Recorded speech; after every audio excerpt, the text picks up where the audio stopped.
여러분, 지금 당장 스마트폰으로 경제 뉴스 한번 켜보시겠어요? 네, 아마 주식시장 이야기는 막 넘쳐날 겁니다. 그렇죠. 근데 암호화폐에 대한 헤드라인은 어떠신가요? 아마 거의 찾아보기 힘드실 거예요. 엄청 조용하죠? 주변 사람들도 이제 코인 시장은 다 끝났다, 아니면 뭐 너무 지루하다, 이렇게들 말하고 있을지도 모릅니다. 네, 맞아요. 그런데 오늘 우리가 짚어볼 내용이 바로 이겁니다. 자, 이걸 하나씩 풀어보죠. 사실 지구상에서 가장 영리한 자본들은 대중이 등을 돌린 바로 이 조용한 시간에 미친 듯이 자산을 긁어 모으고 있거든요. 투자 시장에서 사람들이 가장 흔하게 빠지는 착각이 바로 그 지점이죠.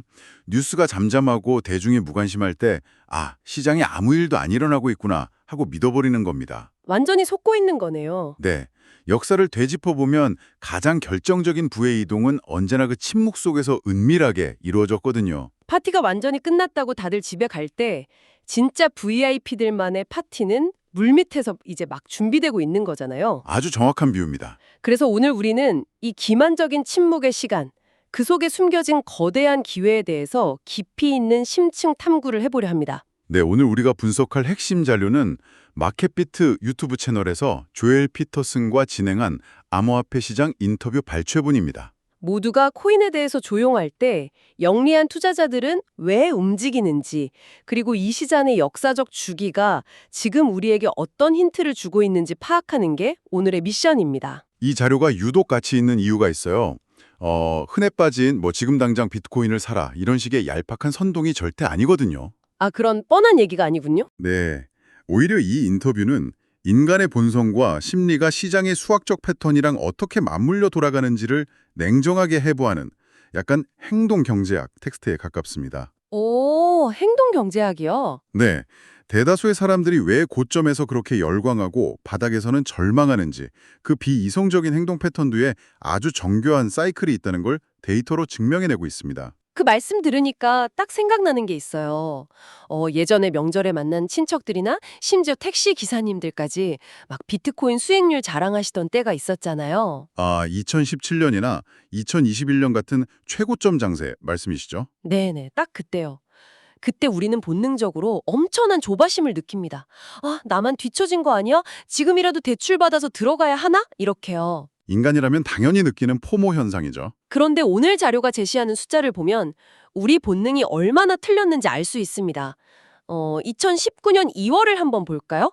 그때 시장이 완전히 죽었다고도 했거든요. 네, 아주 빙하기였죠. 근데 그때 5,000달러를 투자했던 사람은 불과 3년도 채 안 돼서 13,000달러 이상의 수익을 냈습니다. 놀라운 수치죠. 더 흥미로운 건 2023년 여름에 5,000달러를 투자했다면 2025년 가을에는 38,000달러가 될 수 있다는 시나리오를 보여준다는 거예요. 이게 참 아이러니한 게 사람들은 가격이 천정부지로 오르고 막 뉴스에서 긍정적인 도배가 될 때 시장에 뛰어들려고 하잖아요. 그러니까요. 남들 다 돈 번다고 할 때 들어가고 싶죠. 근데 조엘 피터스는 단호하게 말합니다.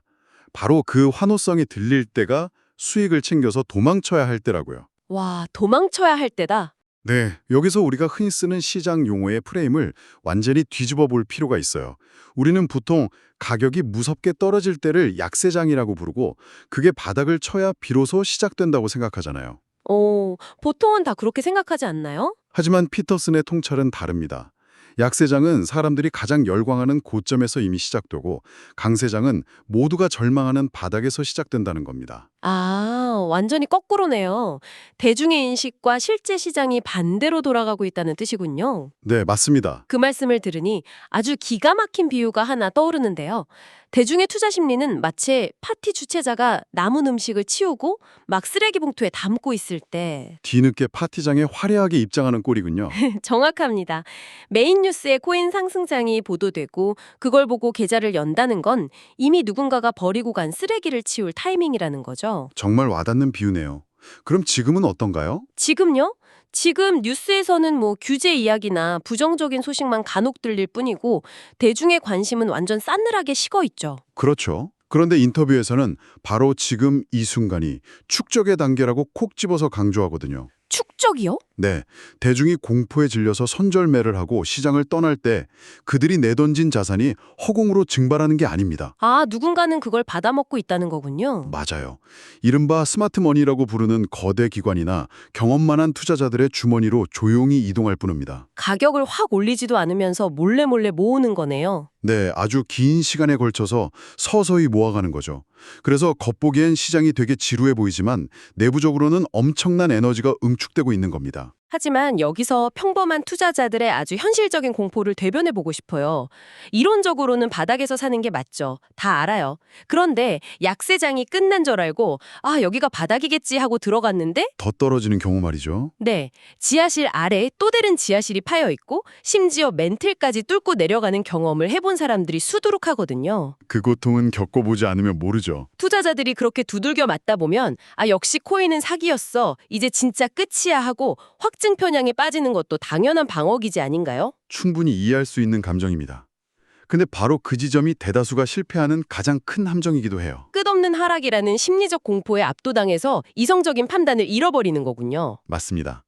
지하실 밑에 또 지하실이 있을 수 있다는 그 두려움을 극복하게 해주는 유일한 무기는 감정이 아니라 데이터와 역사적 주기뿐입니다. 아, 그래서 자료에서 비트코인의 4년 주기를 그렇게 강조한 거군요. 네, 인간의 원초적 공포를 잠재우기 위해서 아주 구체적이고 수학적인 데이터베이스를 제시한 거죠. 여기로 정말 흥미로워지는 부분은 그 4년 주기를 구성하는 날짜가 소름 돋을 정도로 일정하게 반복된다는 겁니다. 날짜가 어떻게 되죠? 대략 1400일 정도를 하나의 거대한 주기로 보는데요.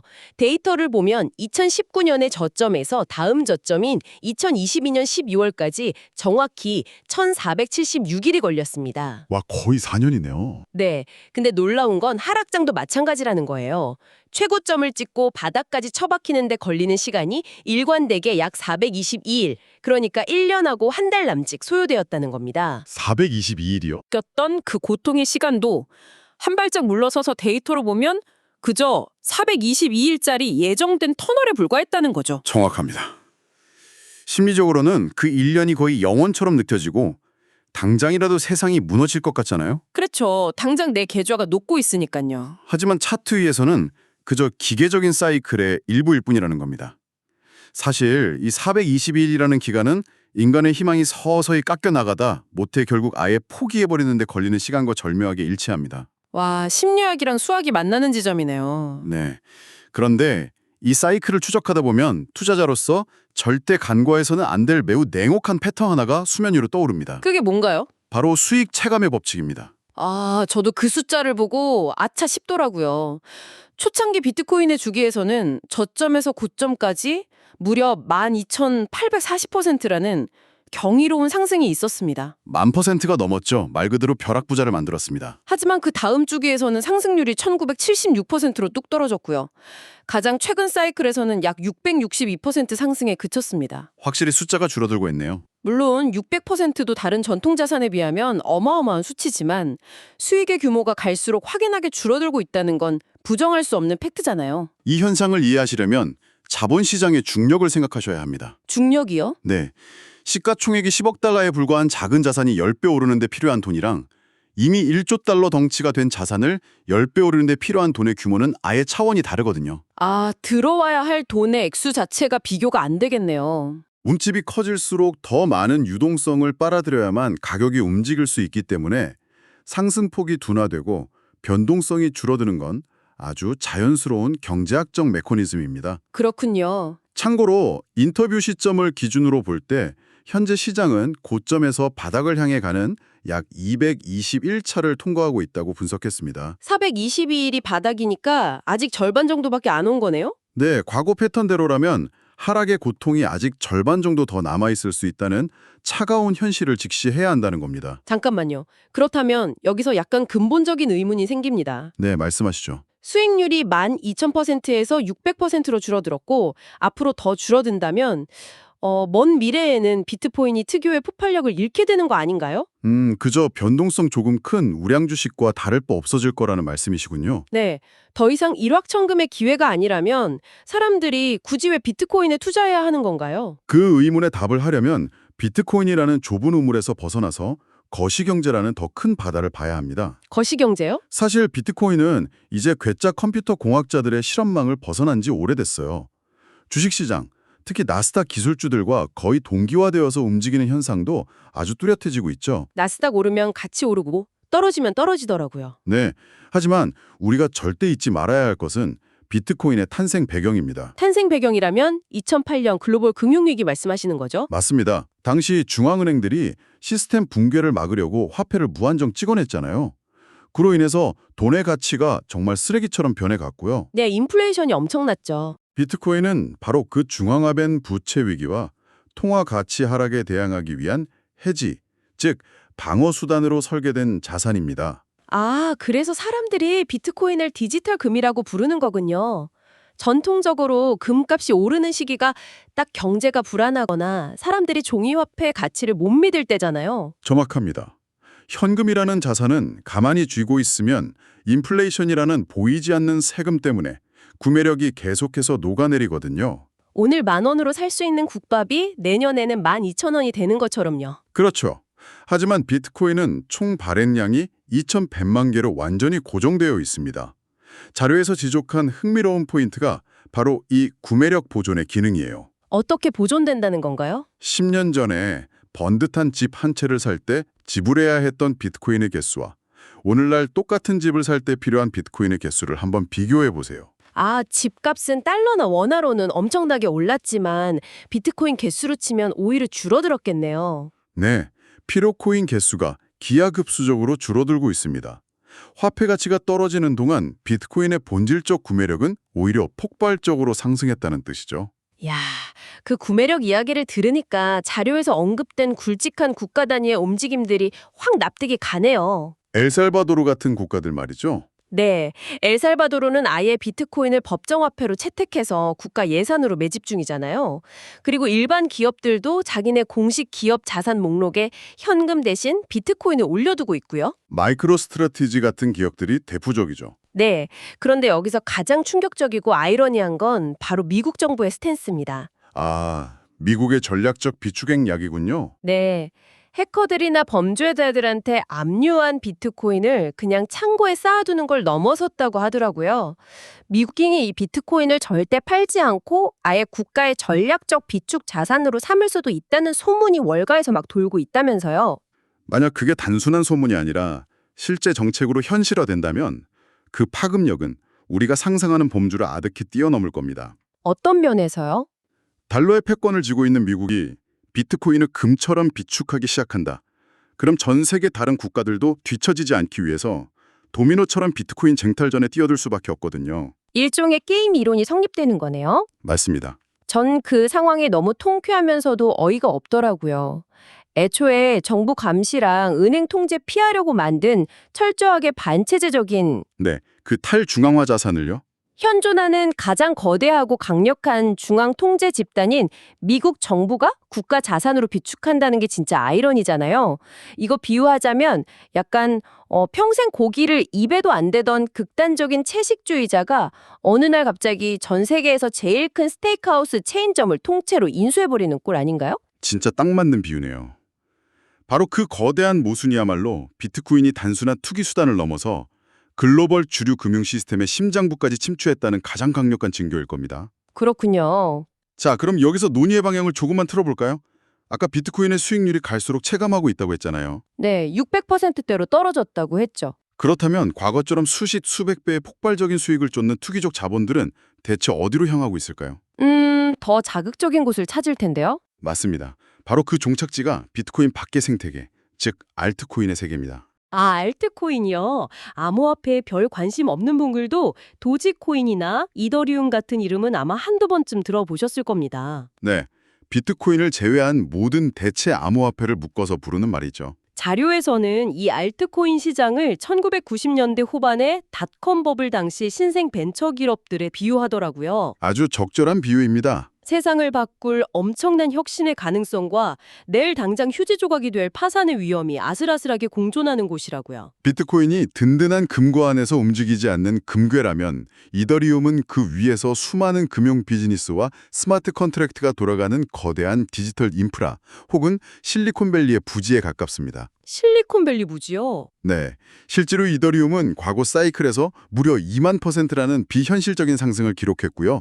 최근에도 저점 대비 315%나 튀어 올랐습니다. 2만%라니 진짜 입이 떡 벌어지네요. 그뿐만이 아니에요. 익명성에 특화된 G캐시는 1년 반 만에 4,652% 폭등했고 탈중앙화 거래소를 기반으로 한 하이퍼리퀴드 역시 단기간에 60% 급등한 사례가 인터뷰 자료에 구체적으로 명시되어 있습니다. 4,600%라. 정말 가슴이 웅장해지는 숫자이긴 합니다. 하지만 잠깐만요. 저는 이 지점에서 여러분이 절대 환상에 빠지면 안 된다고 생각해요. 어떤 점 때문이죠? 이 자료가 가장 날선 경고를 날리는 부분이 바로 알트코인 투자 전략이거든요. 조엘 피터슨이 알트코인과는 절대 사랑에 빠지지 말라고 아주 강하게 조언하잖아요. 네, 핵심을 정확히 짚으셨네요. 비트코인은 5년, 10년 묵혀두는 장기 보유 전략이 역사적으로 통했지만 이른바 존버 전략이죠. 맞습니다. 하지만 알트코인을 그런 식으로 방치했다간 지옥을 맛본다는 겁니다. 철저히 치고 빠져야 한다는 건가요? 네, 알트코인은 철저히 냉혹한 트레이더의 관점으로 접근해야 합니다. 인터뷰에서는 기술적 지표가 매수를 가리키는 녹색 신호일 때 재빨리 진입하고 과열을 알리는 적색 신호가 켜지면 진짜 미련 없이 빠져나와야 한다고 강조해요. 신호에 맞춰서 기계적으로 움직여야 하네요. 그리고 제일 중요한 포인트가 있습니다. 그렇게 알트코인으로 얻은 투기적 수익을 그냥 그대로 두는 게 아니라요. 가치를 보존할 수 있는 비트코인이나 가격 변동이 없는 달러 연동 스테이블 코인으로 신속하게 옮겨서 수익을 꽉 잠가버려야 한다는 겁니다. 아, 수익을 안전자산으로 피신시키는 거군요. 저도 이 인터뷰 보면서 숨이 턱 막혔던 구절이 하나 있어요. 어떤 구절인가요? 고점 대비 70%에서 최대 98%까지 폭락할 수 있다는 그 무시무시한 경고 말입니다. 네, 알트코인 시장에서는 드물지 않은 일이죠. 아니 98% 폭락이면요. 만약 1억 원을 넣었다고 치면 단돈 200만 원만 남는다는 소리잖아요. 계산해보는 그렇죠. 평범한 사람이 모니터 앞에서 내 전 재산이 100분의 1 토막으로 증발하는 걸 보면서 막 감정을 배제하고 차트 지표만으로 매매를 한다. 이게 과연 현실적으로 가능한 일인가요? 솔직히 현실적으로 거의 불가능에 가깝습니다. 그렇기 때문에 이 시장에서 돈을 잃는 사람이 90%가 넘는 거예요. 아, 그래서 다들 잃는 거군요. 네. 그래서 자료에서 끊임없이 강조하는 생존의 절대 법칙이 딱 하나 있습니다. 바로 올인 금지 그리고 철저한 분할 매수 전략입니다. 이른바 DCA 전략 말씀이시죠? 맞습니다. 내일 가격이 오르든 내리든 차트 쳐다보지 않고요. 그냥 정해진 날짜에 정해진 금액만큼만 기계적으로 쪼개서 매수하라는 겁니다. 감정에 개입할 틈을 아예 없애버리는 거네요. 네. 이런 엄청난 변동성을 감당할 멘탈이나 철저한 시스템이 없다면 알트코인 시장은 기회의 땅이 아니라 여러분의 자산을 갉아먹는 용광로가 될 뿐입니다. 그 말씀에 덧붙여서 한 가지 더 확실하게 짚고 넘어가고 싶네요. 바로 밈코인에 대한 이야기입니다. 아, 요즘 유행하는 밈코인들이요? 네, 막 강아지나 개구리 사진 걸어놓고 아무런 실체적인 비즈니스 모델도 없고 해결하는 기술적 문제도 없는 그 장난감 같은 코인들 말이죠. 자료에서도 여기에 대해 아주 따끔하게 일침을 가하거든요. 네, 도박에 가깝다고 하죠. 뉴스 보면 밈코인으로 벼락부자가 됐다는 사람들이 나와서 눈을 멀게 하지만 그건 투자가 아니라 그저 카지노에 가서 슬롯머신 레버를 당기는 거랑 똑같다고요. 정말 냉정한 평가네요. 진정한 투자는 명확한 사용처와 기술적 펀더멘털이 있는 자산을 사이클에 맞춰서 운용하는 거지 룰렛 테이블에 칩을 던지는 게 아니잖아요. 동의합니다. 비트코인이 투자자의 인내심을 테스트하는 자산이라면 알트코인은 인간의 탐욕과 공포를 극한까지 테스트하는 자산입니다. 이 두 생태계가 완전히 다른 룰로 작동한다는 걸 인정하는 게 이 시장에서 살아남는 첫걸음이 될 겁니다. 자, 그렇다면 우리는 오늘 이 방대한 논의를 어떻게 하나로 깨어낼 수 있을까요? 오늘 파헤친 핵심을 3가지로 요약해 보겠습니다. 네, 정리해 주시죠. 첫째, 모두가 코인 시장에 지루하다고 외면하는 지금 이 순간이 사실은 영리한 자본들이 조용히 자산을 쓸어 담고 있는 축적의 시간이라는 것. 침묵 속에 기회가 있다는 거군요. 둘째, 4년 주기라는 역사적 데이터에 따르면 우리의 뇌는 고점에서 사고, 바닥에서 팔고 싶어 하지만 실제 수익은 그 본능을 철저히 거스를 때 창출된다는 것. 심리와 사이클의 역설이죠. 마지막 셋째, 엄청난 수익률에 눈이 멀어서 실체 없는 밈코인에 뛰어들거나 한 번에 올인하는 짓은 투자가 아니라 자살행위라는 겁니다. 이 미친 변동성에서 살아남는 유일한 방패는 철저한 기계적 분할 매수뿐이라는 사실이죠. 오늘 우리가 분석한 이 4년 주기의 상승과 하락, 그리고 그 안에서 만들어지는 모든 데이터의 깊은 곳에는 결국 인간의 심리가 흐르고 있습니다. 극단적인 환희와 절망이라는 인간의 감정이 이 정교한 사이클을 돌리는 핵심 엔진이었죠. 네, 인간이 거래를 하니까 당연히 인간의 심리가 차트에 묻어나는 거잖아요. 맞습니다. 그런데 오늘 이 대화를 마치기 전에 여러분의 사고를 자극할 아주 도발적인 질문을 하나 던지고 싶습니다. 어떤 질문인가요?